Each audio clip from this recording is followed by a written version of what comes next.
चढ़ल तोर जवानी छोड़ता काहे पानी इहे रानी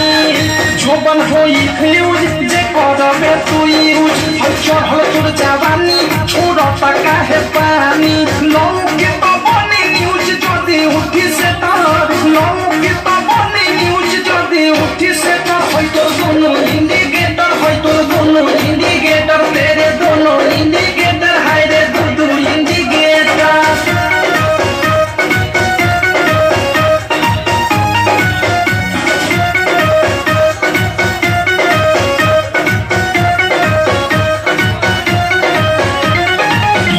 तोरे गरम हो बाजार जिखा जे तनी धन मन होई टानका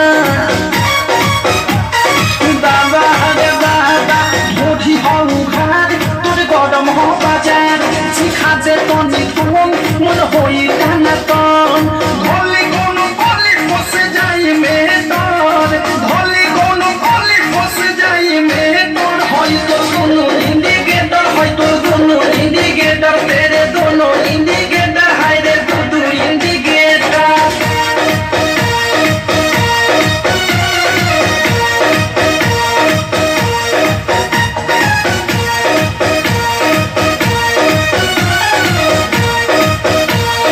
बिकी विशाल के बुरा बाटे हाल प्रेमियों देश के धोइले बादेश